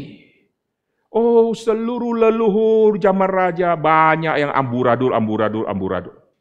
Tetapi dia yang masih kecil ini tidak menyimpang ke kiri dan ke kanan. Nah, Tuhan mempersiapkan orang ini untuk mentegakkan satu perayaan besar tadi, yaitu tentang Paskah. Maka di zaman Yosia terjadi kesempurnaan yang luar biasa seperti yang Tuhan inginkan terjadi di dalam zaman Musa tadi. Mari kita lihat sekarang di pasal ke-35. Ayat pertama, Yosia merayakan Paskah bagi Tuhan di Yerusalem. Kotanya tepat, tidak salah. Tuhan tetapkan Yerusalem. Bagus. Domba Paskah disembeli. Oke, domba yang disembeli. Bukan burung. 14 bulan pertama. Jitu semua. Bulannya sudah tepat. Yang Hizkia bulannya bulan kedua, saudara. Yang ini sudah bulan pertama. Jitu. Yerusalemnya jitu. Tanggalnya jitu, bulannya jitu, domba paskahnya jitu, disembelih, semua tepat. Lalu perhatikan ayat kedua. Ia menetapkan tugas para imam dan mendorong mereka menunaikan semua. Dia mempersiapkan semua pelayan. Tidak seperti zaman Hizkia. Sudah masuk di hari tanggal 14 Nisan, masih beres-beres. Sebelum itu harus beres dulu. Maka waktu tiba hari perayaan, semua sudah siap. Amin. Ini zaman Yosia, dia mempersiapkan semua, karena ingat 14 Nisan bulan pertama, jangan dirubah menjadi bulan yang kedua. Oke, nanti saudara bisa baca semua cerita penting tentang si Yosia ini. Sekarang saya ajak saudara untuk melihat ayat ke-18. Kita baca sama-sama pasal 35 ayat 18. Paskah semacam itu tidak pernah lagi dirayakan di Israel sejak Nabi Samuel. Seorang pun di antara raja-raja orang Israel tidak pernah merayakan Paskah seperti yang dirayakan Yosia dengan para imam dan orang-orang Lewi, dengan seluruh orang Yehuda dan Israel yang dapat hadir, dan dengan penduduk Yerusalem. Oh, zaman Yosia adalah zaman puncak dari semua perayaan Paskah tadi, dikembalikan menjadi satu tema yang penting. Maka di zaman Yosia akan terjadi pembaruan besar-besaran di dalam ibadah. Lalu tugu-tugu berhala itu akan disingkirkan. Karena tema Paskah, berhala tidak boleh ada. Hanya Tuhan yang kau harus sembah. Dan di zaman Yosia adalah zaman yang menjadi puncak yang sangat penting sebelum kerajaan selatan dibuang ke Babel. Nah, saudara sudah dapat ya alurnya ya, dari Mesir, padang gurun, lalu tiba ya Yosua. Setelah Yosua masuk zaman Raja Hizkia, lalu Yosia. Yosia menutup seluruh tema kerajaan. Tema kerajaan nanti setelah Yosia mati diteruskan, nanti sampai kepada Zedekia, maka kerajaan selatan akan dibuang ke Babel. Dan puncaknya ada di Yosia. Paskah sekarang menjadi kembali. Poin yang penting yang Mesir, Keluaran pasal 12. Poin yang penting yaitu yang Yosua. Paskah pertama di Gilgal. Sudah masuk ke tanah Kanaan. Poin yang penting yang ketiga itu adalah yang Yosia. Saudara ingat ya, tadi saya katakan ada 4 poin besar di dalam 8 poin kronologis. Saya ulangi ya, 4 poin besar itu yang di Mesir dipimpin oleh Musa. Poin kedua dipimpin oleh Yosua. Musa Nabi, Yosua Nabi. Poin ketiga yang besar Yosia, dipimpin oleh raja. Setelah itu nanti kerajaan selatan akan dibuang ke Babel. Waktu buang ke Babel, mereka masih bisa rayakan Paskah? Bisa tidak? Ingat, rayakan Paskah selain tanggalnya, bulannya, ada kotanya. Jelas? Kau harus rayakan bukan di kota yang kau pilih, tetapi yang aku tetapkan. Yang ditetapkan adalah Yerusalem. Mereka sudah tinggalkan Yerusalem karena sudah ditawan. Maka waktu mereka sudah sampai ke daerah Babel, kerinduan mereka adalah pulang ke tanah Kanaan. Untuk apa? Untuk bisa menyembah Tuhan kembali. Oh, kerinduannya luar biasa. Maka muncul dalam kitab Mazmur. Oh, dari tepi sungai Babylon, mereka menginginkan bisa pulang ke tanah perjanjian. Tapi kapan waktunya? Mereka harus menunggu sampai hukuman Tuhan surut adanya. Dan 70 tahun mereka dibuang ke Babel. Lalu setelah itu mereka akan kembali ke tanah perjanjian. Mereka akan menginjakkan kaki di Yerusalem. Maka kita lihat setelah zaman Yosia, poin ke-6 zaman Ezra. Mari kita lihat. Di zaman Ezra di pasal yang ke-6 ayat ke-19. Ezra pasal 6 ayat ke-19. Pada tanggal 14, tepat, bulan pertama, tepat, mereka pulang dari pembuangan merayakan Paskah. Oke. Saya ajak saudara untuk melihat Ezra yang ada di pasal-pasal awal. Lihat di pasal ketiga. Ezra pasal ketiga ayat pertama. Ketika tiba bulan yang ketujuh, setelah orang Israel menetap ke kota-kotanya, maka serentak berkumpullah seluruh rakyat di Yerusalem. Maka mulailah Yesua bin Yojadak beserta saudara-saudaranya, para imam itu, dan Jerubabel bin Setiel beserta saudara-saudaranya membangun mezbah Allah. Ayat ketiga, mendirikan mezbah. Oke. Lalu perhatikan ayat ke-6. Sejak hari pertama bulan yang ketujuh, mereka mulai mempersembahkan korban bakaran kepada Tuhan, namun dasar bait suci Tuhan belum juga diletakkan. Ayat ke-8, pada tahun kedua sesudah mereka sampai ke rumah Tuhan. Oke. Lalu lihat ayat ke-10. Pada waktu dasar bait suci Tuhan diletakkan. Ayat ke-11. Secara berbalas-balasan mereka menyanyikan bagi Tuhan nyanyian pujian syukur sebab Ia baik, bahwasanya untuk selama-lamanya kasih setianya kepada Israel. Pasal keempat, LAI kasih judul, pembangunan Yerusalem terhambat oleh perlawanan. Nah, jadi ceritanya apa? Setelah kembali dari pembuangan, maka fokusnya sekarang kalau lihat di kamera itu sedang zoom ke Yerusalem. Waktu zoom ke Yerusalem, zoomnya ke rumah siapa? Bukan rumah penduduk, tapi zoomnya ke rumah Tuhan. Bait suci yang sudah hancur akan didirikan. Peletakan dasar. Sebelum ada itu, mezbah. Lalu nanti peletakan dasar dan seterusnya. Lalu sekarang masuk di pasal yang kelima, LAI kasih judul, pembangunan dimulai lagi dengan izin Raja Darius. Lalu pasal yang ke-6, mereka rayakan Paskah. Ayat yang ke-13, pasal ke-6, LAI kasih judul, pekerjaan selesai, penabisan rumah Allah, hari raya Paskah yang pertama. Ini Paskah yang pertama lagi, saudara. Artinya apa? Paskah yang sangat-sangat pertama, Mesir. Paskah yang pertama, Kanaan. Gilgal, sudah masuk ke tanah perjanjian. Paskah yang pertama setelah lama tinggalkan Yerusalem, begitu pulang Paskah.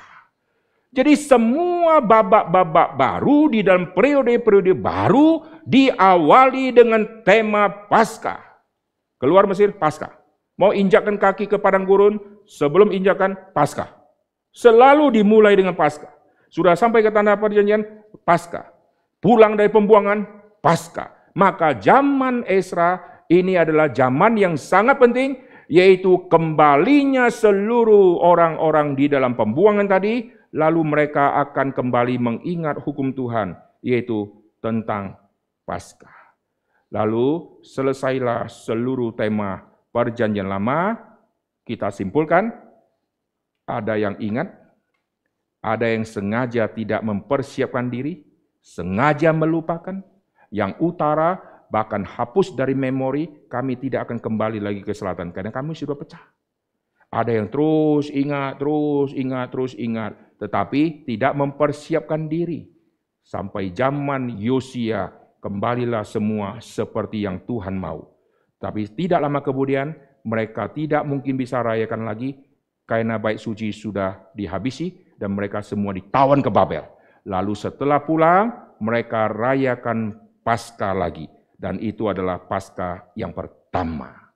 Setelah zaman ini selesai, kita lihat sekarang di perjanjian baru. Ini poin yang ke-7. Nah, lihat di dalam perjanjian baru di Lukas pasal yang kedua.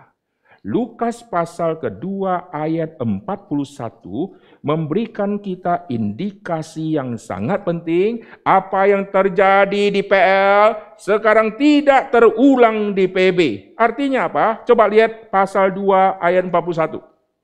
Tiap-tiap tahun orang tua Yesus pergi ke Yerusalem, tepat kotanya, pada hari raya Paskah.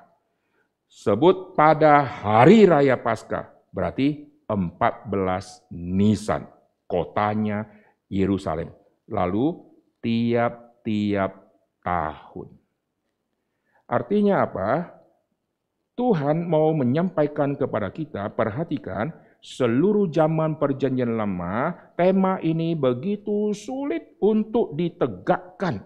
Akhirnya melalui proses waktu yang begitu panjang, sampai kepada perjanjian baru, mereka tidak pernah lupa lagi, tidak pernah lagi pakai alasan bulan kedua. Tidak ada itu, saudara. Tiap-tiap tahun pada saat Paskah, semua mereka akan kumpul di Yerusalem, seolah-olah kami sudah tinggalkan semua dosa dari leluhur, dosa dari zaman ke zaman. Kami sekarang adalah generasi yang mengingat cinta kasih Tuhan, pembebasan yang Tuhan lakukan. Kami generasi yang setiap tahun tidak pernah melupakan. Tetapi apa yang terjadi?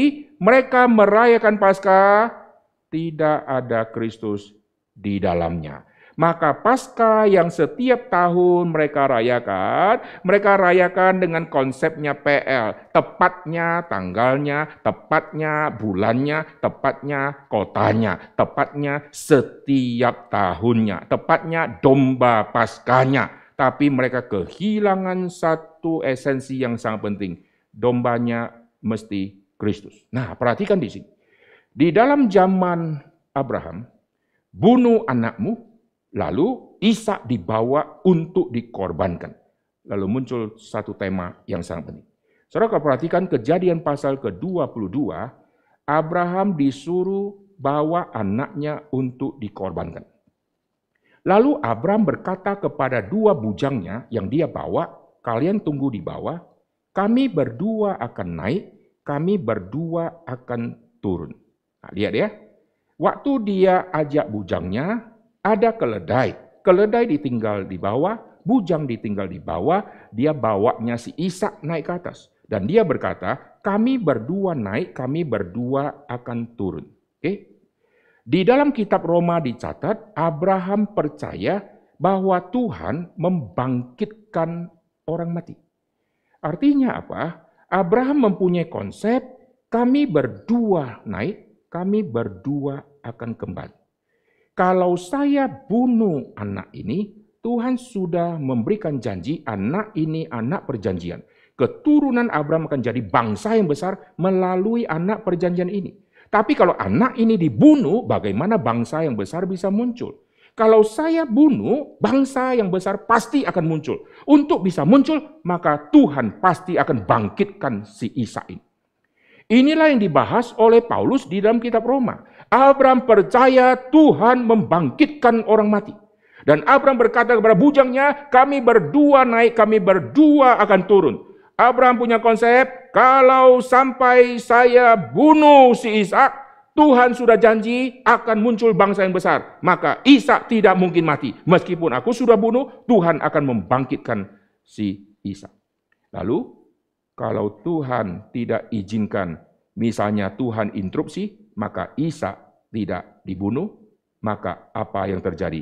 Abraham punya konsep, Tuhan akan siapkan penggantinya. Nah, ini iman Abraham di Kejadian pasal 22 itu iman yang sudah mencapai level yang sangat tinggi. Maka karena dia punya konsep, kalau saya bunuh Ishak, Tuhan bangkitkan. Kalau tidak jadi bunuh Ishak, Tuhan bilang harus ada korban. Berarti korbannya siapa? Tuhan yang menyediakan. Lalu konsepnya pokoknya ada domba atau pengganti, ada atau tidak, kami berdua naik, pasti kami berdua turun. Oke? Lalu waktu sudah naik, sambil berjalan, Ishak tanya, sudah ada kayu Pak? Sudah ada api Pak? Dombanya yang mana Pak? Keluar kalimat, Tuhan yang menyediakan. Jehovah Jireh. Di sini menyimpan satu rahasia yang sangat penting. Selain kotanya Tuhan yang tetapkan, selain tanggalnya Tuhan tetapkan, dombanya Tuhan yang tetapkan. Ingat baik-baik ya. Seluruh tema Paskah, dombanya disiapkan manusia. Kau ambil domba jantan, baik, pilih. Dia yang siapkan. Kurung, dia yang kurung. Pilih, latih, jaga, awasi, dia yang kerjakan. Semua manusia yang disiapkan. Itu semua hanya bayang-bayang, harus menunggu yang Tuhan siapkan. Maka Jehovah Jireh ini tema yang sangat penting. Tuhan akan menyediakan anak domba. Sehingga waktu nanti mau terjadi pembunuhan, kalau tidak jadi, pasti ada pengganti. Pengganti itu dari Tuhan. Karena dia tahu dari Tuhan, maka Abraham tidak bawa domba naik. Kalau Abraham imannya kurang sempurna, sambil membawa Ishak ajak 2 bujang, dia juga bawa domba. Kalau tidak jadi Ishak, ini penggantinya. Dia tidak bawa, saudara. Dari situ kita menemukan Abraham imannya luar biasa. Saya tidak usah cari pengganti, Tuhan mintanya Ishak, ku bawa Ishak. Tuhan tidak suruh saya bawa cadangan, maka aku tidak bawa. Kalau perlu cadangan, Tuhan yang akan siapkan. Domba, Tuhan akan siapkan. Jehovah Jireh, dan betul terjadi, Tuhan yang siapkan. Di atas bukit itu, di atas gunung itu, Tuhan siapkan anak domba itu. Maka sampai kepada perjanjian baru, setiap tahun Yesus bersama orang tuanya sudah jadi rutinitas orang Yahudi pergi untuk rayakan Paskah. Lalu Paskahnya, dombanya manusia yang siapkan. Maka kita masuk ke poin yang ke-8 di dalam kronologis tadi. Lihat sekarang di kitab Lukas, kita lihat Matius dulu, nanti baru Lukas ya. Matius pasal ke-26 ayat ke-18. Ini poin ke-8 di dalam kronologis. Matius pasal 26 ayat ke-18. Oke, lihat ayat ini menarik saudara ya. Saya baca dari 17. Pada hari pertama dari hari raya roti tidak beragi, datanglah murid-murid Yesus kepadanya dan berkata, "Di mana engkau kehendaki kami mempersiapkan perjamuan bagimu?" Jawab Yesus, "Pergilah ke kota kepada si anu." Jadi konsep para murid, hari Paskah itu mereka masih bersama-sama Tuhan Yesus seperti sekian lama sudah bersama Yesus. Sama, mereka tidak itu adalah hari terakhir. Yesus akan bersama murid di tema Paskah itu hari terakhir. Tapi murid-murid semua tidak masih tanya biasa. "Di manakah engkau kehendaki?" "Pergilah ke kota kepada si anu dan katakan kepadanya, pesan guru, waktuku hampir tiba. Di dalam rumahmu aku mau merayakan Paskah bersama-sama dengan muridku." Aku mau merayakan Paskah bersama muridku. Ini Paskah yang sangat penting, Paskah yang eksklusif. Aku mau merayakan Paskah. Karena kalau tidak di jam atau waktu itu, tidak ada kesempatan lagi. Nah, sekarang lihat ya, perhitungan waktunya begini. Kita kalau melihat Yesus matinya di hari Jumat. Saudara lihat ya, Yesus mati di hari Jumat jam 3 sore. Jam 9 hari Jumat, Yesus disalibkan. Itu hari Jumat. Lalu kita mundur, nanti ada jam 6 pagi. Ini masih hari Jumatnya orang Yahudi. Mundur jam 3 dini hari, masih Jumatnya orang Yahudi. Mundur jam 12 dini hari, masih Jumatnya orang Yahudi. Mundur jam 9 malam, masih Jumatnya orang Yahudi. Mundur jam 8, jam 7 malam, masih Jumatnya orang Yahudi. Tetapi di kita sudah Kamis. Jelas ya?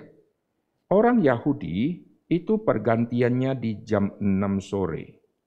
Waktu jam 6 sore, sekarang kita pakai hari kita ya, kita Kamis ya. Jam 6 sore Kamis, 7 malam Kamis, 8 Kamis, 9 Kamis, 10 Kamis. jam 12.00 lewat 1 detik, sudah Jumat. Jelas ya? Jadi waktu kita lewat jam 6, kita Kamis.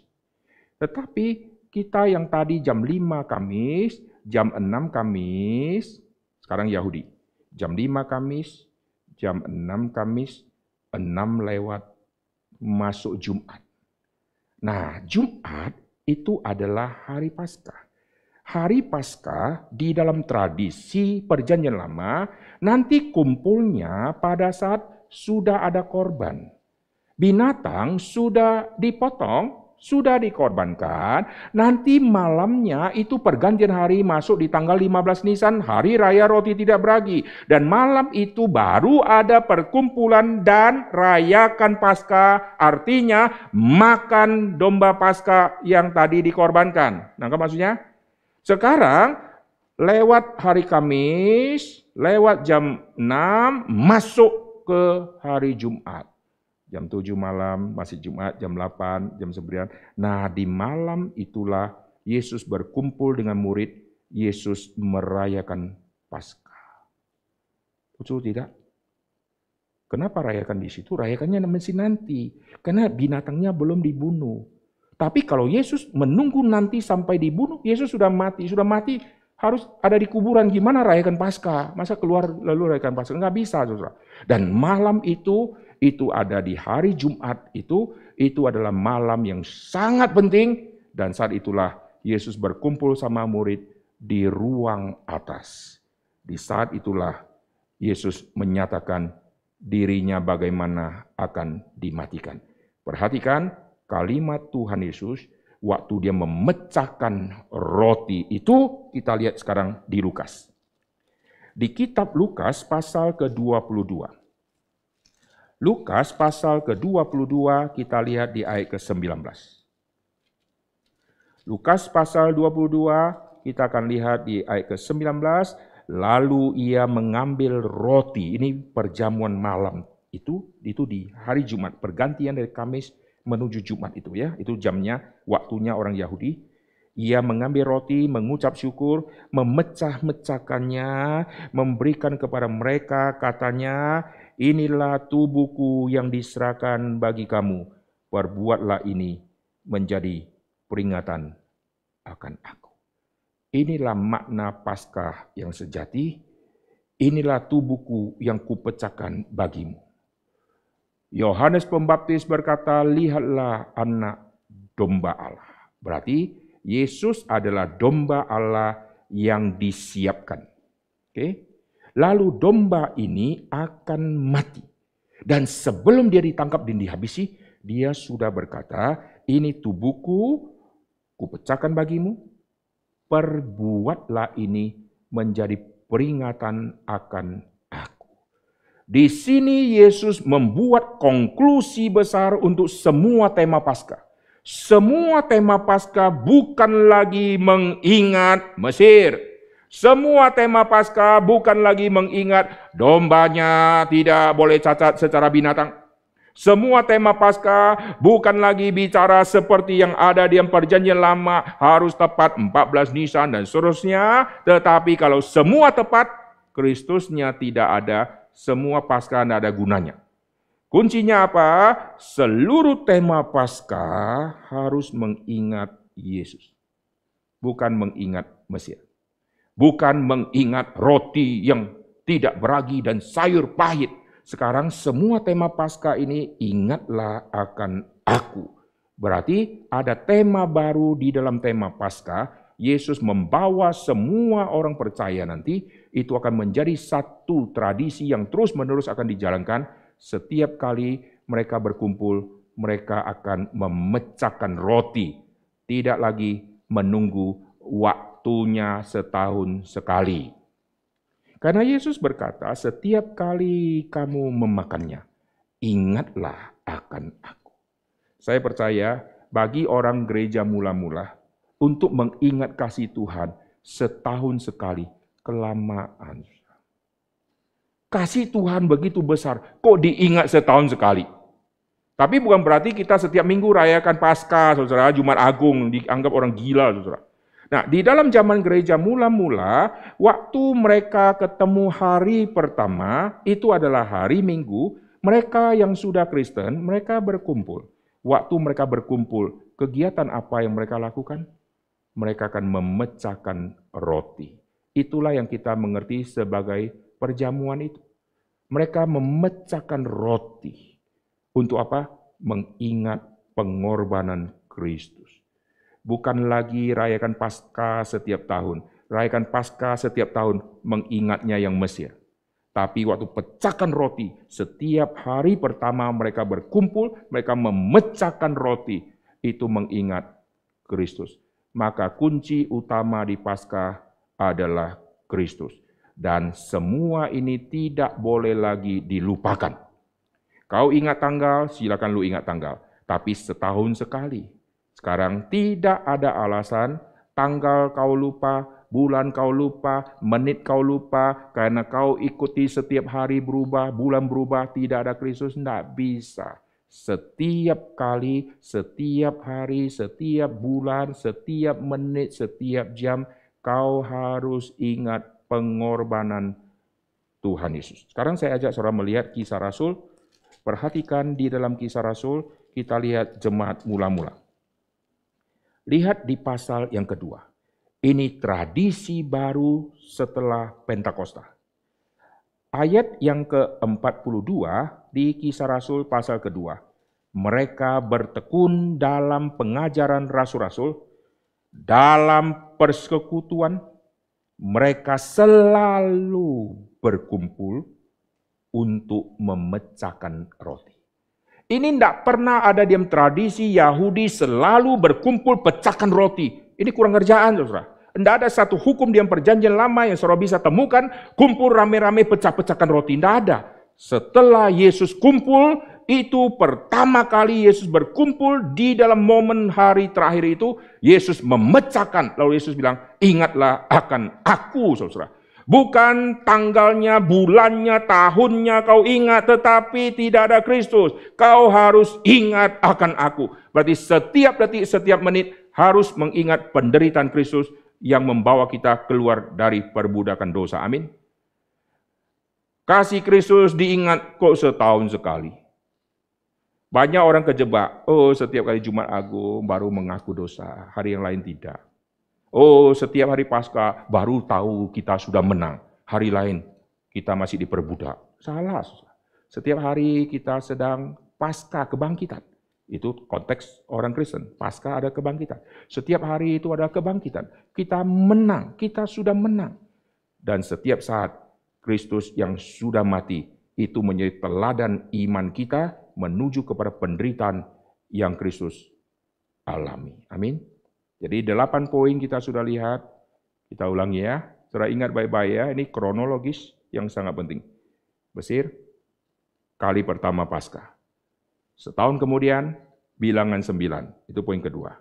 Lalu tiba di tanah Kanaan, Yosua, Paskah pertama di Kanaan.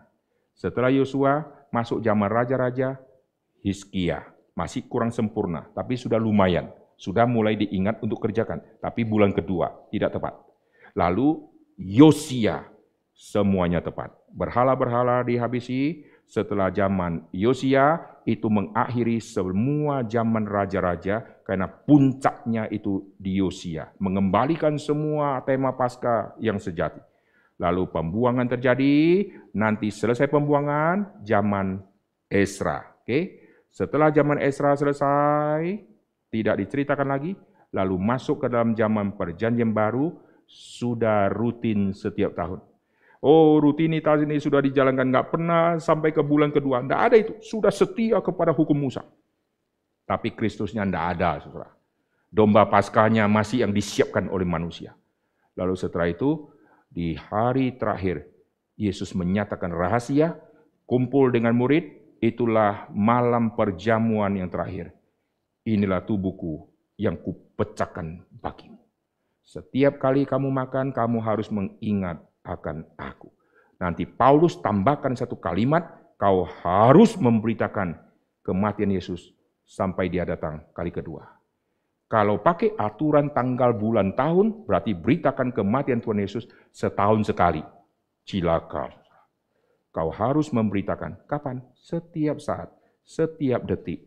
Jadi setiap saat, setiap detik kita sedang rayakan Jumat Agung. Amin. Setiap kali kamu makan, kamu diingatkan. Kau sudah berapa lama membisu? Kau sudah begitu lama tidak bicara kematian Tuhan Yesus. Setiap kali kau ikut perjamuan di gereja, ini mereview kembali. Kau sudah jalankan atau belum? Bukan jalankan di hari di mana kau hadir, tapi jalankan tugas utama kau sebagai orang Kristen sebagai apa? Jikalau tidak, kau makan roti, minum cawan, kau ikut 5 kali kebaktian yang ada perjamuan, semua tidak ada gunanya, karena kunci sentralnya engkau tidak lakukan.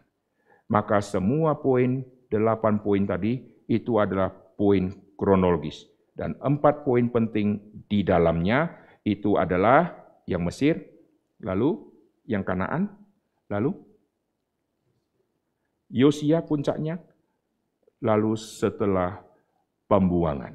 Setelah pembuangan, ini menutup semua yang PL.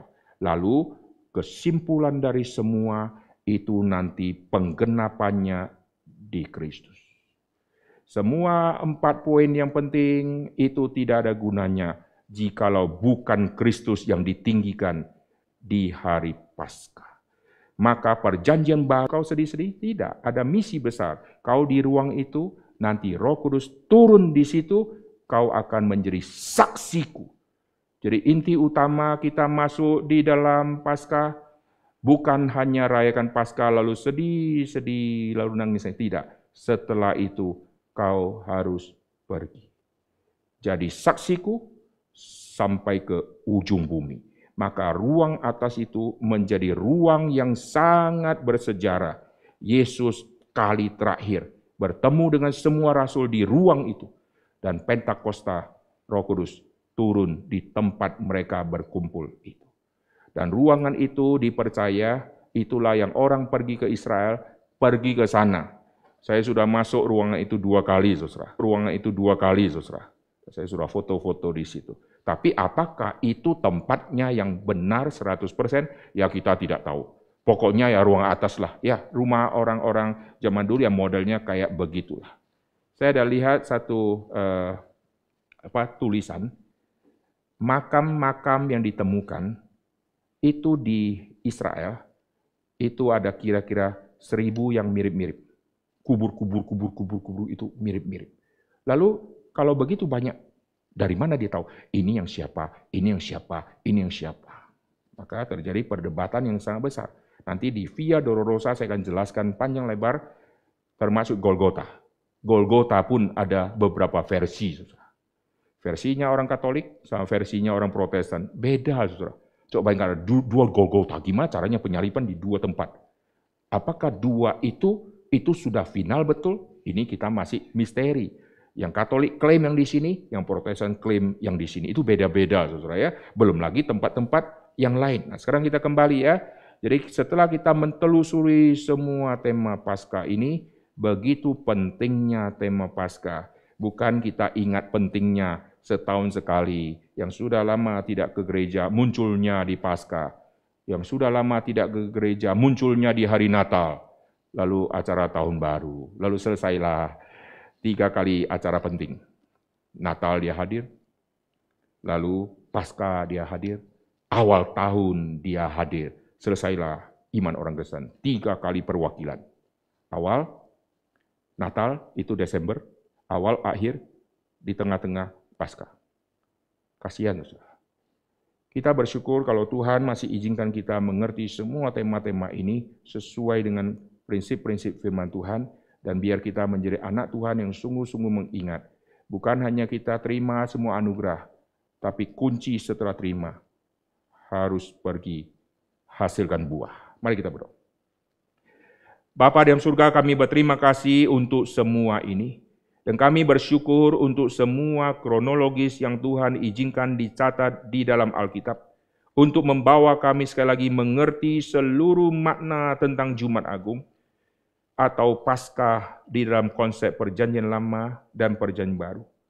supaya setiap kami waktu kami merayakan, kami mengerti dengan sungguh-sungguh intisari di dalam perayaan tersebut. Jikalau tidak, kami hanya rutinitas. Seperti Yesus di masa dia ada di bumi, ikut rutinitas orang-orang Yahudi, ikut ayah dan ibu ke Yerusalem, karena itu menjadi satu perayaan tradisi turun-temurun. Tapi Paskah yang sejati adalah Yesus yang adalah domba Paskah yang akan diserahkan untuk setiap kita. Kami berterima kasih untuk pengorbanan Tuhan Yesus. Maka Paskah bukan lagi mengingat Mesir, karena cerita Mesir sudah berlalu. Cerita Mesir bukan cerita yang besar, tapi cerita Kristus yang mati. Itulah berita yang terbesar di dalam alam semesta ini. Karena Kristus menyelesaikan dosa setiap kami. Bangsa Israel yang sudah dibebaskan dari perbudakan di Mesir, mereka terus masuk di perbudakan bangsa-bangsa, terus menerus waktu mereka sudah sampai di tanah Kanaan. Di dalam zaman hakim-hakim mereka terus ditawan. Berarti pembebasan di Mesir, bebas dari bangsa Mesir, bukan tema sentral. Tetapi kami yang sudah dibebaskan dari dosa, sudah dimerdekakan, kami sudah disebut anak-anak Allah. Tidak ada yang bisa menawan kami kembali. Kuasa Kristus, kuasa yang sempurna. Oleh sebab itu, bawa kami untuk kami mengerti esensi yang sejati. Terima kasih ya Tuhan untuk pengorbanan yang Tuhan Yesus sudah berikan itu. Biar setiap kami menjadi anak Tuhan yang rela dipakai oleh Tuhan, rela berkorban untuk apapun yang Tuhan perintahkan. Supaya hidup kami sungguh-sungguh berguna di hadapan Tuhan. Jikalau Tuhan sudah melakukan perkara yang begitu besar untuk setiap kami, waktu kami dituntut untuk melakukan sesuatu untuk Tuhan, kami selalu merasa kami adalah orang yang tidak mau melakukan, karena ada orang lain yang lebih cocok untuk melakukan. Tuhan ampuni kami jikalau Tuhan memberikan kesempatan kepada kami, berarti Tuhan masih berbelas kasihan.